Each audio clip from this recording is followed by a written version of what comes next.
प्रियंका गांधी को आज लोकसभा में देखकर हर कोई वो हैरान रह गया जो उन्हें लोकसभा के भीतर देखना नहीं चाहता था। कौन उन्हें नहीं देखना चाहता था, ये बात किसी से छिपी नहीं है। लेकिन जैसे ही प्रियंका गांधी आज लोकसभा में शपथ लेती हैं, उनका वीडियो वायरल होता है और एक लाइन जो वो कहती हैं कि मैं प्रियंका गांधी वाड्रा, मैं प्रियंका गांधी वाड्रा, ये ट्विटर हैंडल पर ट्रेंड करती है, वायरल होती है। लेकिन आप जरा हैरत की बात देखिए कि आज प्रियंका गांधी ने शपथ क्या ली, उसके बाद लोकसभा और राज्यसभा दोनों ही स्थगित हो गई। नमस्कार, मैं हूं गिरिराज शर्मा और आप देख रहे हैं सरल टॉक।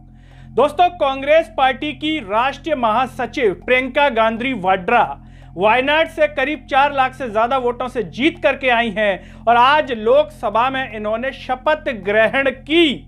जैसे ही प्रियंका गांधी लोकसभा में आती हैं, केरल की पारंपरिक साड़ी पहन करके वो आती हैं और उनकी तस्वीरें सोशल मीडिया पर वायरल होती हैं। लेकिन सबसे ज्यादा वायरल होती है उनकी वो वीडियो जिसमें जैसे ही लोकसभा के जो ओम बिरला जी हैं वो उन्हें पुकारते हैं प्रियंका गांधी, और जैसे ही वो आती हैं और कहती हैं कि मैं प्रियंका गांधी वाड्रा, शपथ लेती हैं, वो सोशल मीडिया पर वायरल होती है। सबसे पहले प्रियंका गांधी की वो शपथ देखिए आप। श्रीमती प्रियंका गांधी वाड्रा, मैं प्रियंका गांधी वाड्रा जो लोकसभा की सदस्य निर्वाचित हुई हूँ, सत्यनिष्ठा से प्रतिज्ञा करती हूँ कि मैं विधि द्वारा स्थापित भारत के संविधान के प्रति सच्ची श्रद्धा और निष्ठा रखूँगी।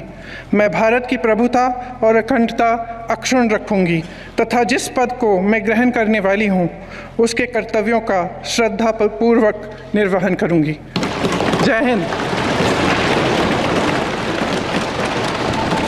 आपने प्रियंका गांधी को देख लिया, सुन लिया। प्रियंका गांधी से जब पूछा गया कि आप क्या करेंगी, आप चुनकर के आई हैं, तो वो कहती हैं कि मैं देश के लिए काम करूंगी, कांग्रेस पार्टी को मजबूत करने के लिए मैं काम करूंगी। लेकिन जैसे ही दोनों सदनों में, अगर हम राज्यसभा की बात करें तो जगदीप धनखड़ साहब, और हम लोकसभा की बात करें ओम बिरला जी वहां पर थे। लेकिन जैसे ही सवाल उठते हैं, विपक्ष का काम क्या होता है, सवाल उठाना, और सवाल किन पर, अडानी पर, संबल के मुद्दे पर, मणिपुर के मुद्दे पर। लेकिन जैसे ही विपक्ष हंगामा करता है, कहता है कि इन पर बात कीजिए। लेकिन आप दोस्तों हैरत की बात देखिए कि इतने 1000 करोड़ रुपए फूंक करके नई सदन बनाई गई है। क्या वो चाय नाश्ता के लिए बनाई गई है क्या, कि वहां पर आइए चाय नाश्ता कीजिए, पूछिए, आपस में बातचीत कीजिए, और बीवी कैसी है, बच्चा आपका क्या कर रहा है, विदेश में है क्या, हाँ बिरला जी बेटी की शादी हो गई क्या, हाँ धनखड़ जी और आगे का क्या प्लान है, वैसे तो उम्र हो गई है आपकी। क्या इन बातों की चर्चा के लिए है, या फिर सदन में देश के जरूरी मुद्दे गूंजेंगे, इन्हीं के लिए इनको चुन करके भेजा है? इसके लिए तो नहीं भेजा सांसदों को कि वहां पर जाएं, गप्पे लगाएं। लेकिन ऐसा लगता है कि सदन के भीतर जिस तरीके से सदन स्थगित हो रहे हैं, सोमवार को भी सदन स्थगित हुआ, आज भी स्थगित कर दिया गया, शुक्रवार को 11 बजे ओपन होगा। लेकिन आखिर क्यों बनाए गए हैं? अगर सदन में चर्चा ही नहीं होनी है अडानी को लेकर के, क्या अडानी किसी का दामाद लग रहा है क्या, जो दर्द हो रहा है कि अडानी पर चर्चा नहीं होगी, या अडानी को दामाद मान लिया किसी ने अपना, कि संबल के मुद्दे पर चर्चा नहीं होगी, कि जो है अन्य मुद्दों पर चर्चा नहीं होगी, बेरोजगारी पर चर्चा नहीं होगी, महंगाई पर चर्चा नहीं होगी, तो काय के लिए बंद कर दें ना परमानेंट। देश की जनता से कह दें कि हम यहाँ चर्चा नहीं करेंगे, चाय नाश्ते के लिए आएंगे, बस आप चुन करके इन्हें भेज दिया करो। सारे जो भी भाजपा के हैं, कांग्रेस के हैं, सपा के हैं, आम आदमी पार्टी के हैं, चाय नाश्ता किया करेंगे और आपको बता दिया करेंगे कि आज हमने क्या गप्पे लड़ाई। क्या इसके लिए सदनों का निर्माण किया गया है, या फिर यहाँ पर सवाल होंगे जैसे पहले होते थे, वाजिब चर्चाएं होंगी? लेकिन देश इस गर्त में जा चुका है मोदी सरकार के बाद की चर्चा देखने को नहीं मिलती। जगदीप धनखड़ साहब ने एक लाइन रट ली है, ऐसा लग रहा है कि अकेले में उनको एक लाइन रटवा दी गई है, ये रिकॉर्ड में नहीं जाएगा, ये रिकॉर्ड में नहीं जाएगा। तो काय के लिए बैठे हैं वहां पर? आप भजन करें भगवान प्रभु श्री रामचंद्र जी का, घर पर स्तुति करें प्रभु श्री राम जी का, वैसे ही आपका पूरा जीवन अब हो ही गया। जब रिकॉर्ड में ही नहीं जाएगी कोई चीज, तो काय के लिए वहां पर उनको एक लाइन रटवा दी गई है? क्या इसके लिए जगदीप धनखड़ साहब वहां पर? Nothing is going on record. Nothing is going on record. If you can't hear your chairman, nothing can go on record. Hear the chairman first. I have an appeal to make. I have an appeal to make. Nothing is going on record except what I will say. No. On seat. Om Birla जी केवल माननीय सदस्य, माननीय सदस्य, माननीय सदस्य, क्या एक line रट ली गई है? भाई चर्चा कीजिए आप, क्यों नहीं होगी अडानी पर चर्चा? राष्ट्र विषय है, अंतरराष्ट्रीय स्तर पर उसने देश की छवि धूमिल की है, कोई अच्छी छवि वाला आदमी तो है नहीं अडानी, उस पर चर्चा क्यों नहीं होगी? जब देश का नुकसान किया है, संबल के मुद्दे पर क्यों चर्चा नहीं होगी कि वहां पर दंगे हो रहे हैं? ये सोचने वाली बात है दोस्तों। और प्रियंका गांधी ने जैसे शपथ लिया तो निश्चित तौर पर अब सदन के भीतर जिस तरह से राहुल गांधी आवाज उठाते थे, अब प्रियंका गांधी के आने से वो आवाज कांग्रेस पार्टी की, विपक्ष की, इंडिया गठबंधन की निश्चित तौर पर और मजबूत होगी।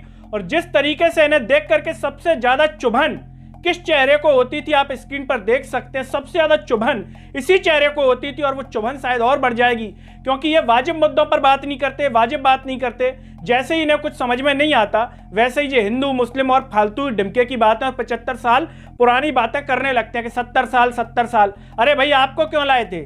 दाल बाटी चूरमा के लिए लाए थे कि दाल बाटी चूरमा बनाएंगे, हलवा बनेगा वहां पर खवेगा? आपको देश की सेवा के लिए लाए थे, देश की सेवा कीजिए। नहीं हो रही है कुर्सी से त्याग पत्र दे दीजिए। ये एक औपचारिकता होती है, नैतिकता होती है। लेकिन मोदी सरकार के बाद दोस्तों इस देश में इतनी दुर्गति हो चुकी है भारत देश की, जितनी पहले नहीं थी। पहले इतने शिक्षित नहीं थे लोग, अब शिक्षित होने के बाद इतनी ज्यादा दुर्गति हो गई है कि इस्तीफा नाम की चीज तो आपको सुनने को ही नहीं मिलती होगी। मध्य प्रदेश में दलितों पर अत्याचार हो रहे हैं, मोहन यादव ने अब तक गृह मंत्रालय से इस्तीफा नहीं दिया। रेल मंत्री अब तक इस्तीफा नहीं दिया, इतनी रेल की घटनाएं हो गई। पहले आप इस्तीफे जैसी खबरें सुनते थे, आपको अच्छा लगता होगा कि नैतिक कर्तव्य, नैतिक दायित्व लेते हुए जो इस्तीफा दे दिया। लेकिन अब इतने बेशर्म हो चुके हैं सत्ता के लोग दोस्तों कि उन्हें इस्तीफा देना ही नहीं है। कितना ही भ्रष्टाचार हो जाए, कितना ही अत्याचार हो जाए, उन्हें इस्तीफा देने से कोई मतलब नहीं है। क्या ये एक शर्मदार व्यक्ति की निशानी है या फिर बेशर्म व्यक्ति की निशानी? आप खुद ही बता दीजिए।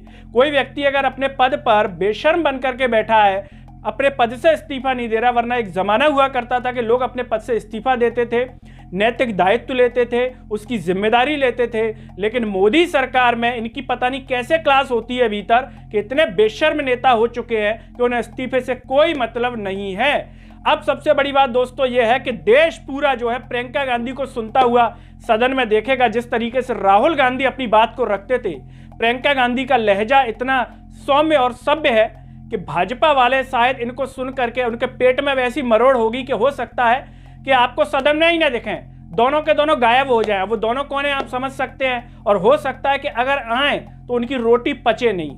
दोस्तों आपको जो भी लगता हो इस मुद्दे पर, प्रियंका गांधी के आने से अब क्या बदलाव दिखेगा सदन में, क्या राष्ट्र स्तर के मुद्दे उठते हुए दिखेंगे और किनके पेट में दर्द होगा, जो भी आप सोचते हो कमेंट बॉक्स में अपनी राय जरूर दीजिए। इस वीडियो को हर जगह शेयर कीजिए, चैनल को सब्सक्राइब कीजिए, साथ ही साथ सरल टॉक के Facebook, Twitter, Telegram, Instagram page को आप जरूर फॉलो कीजिए। अंत में सभी से एक अपील है कि सरल टॉक को ज्वाइन व थैंक्स बटन से भी सपोर्ट कीजिए, जिससे हम और बेहतर कार्य कर सकें। नमस्कार।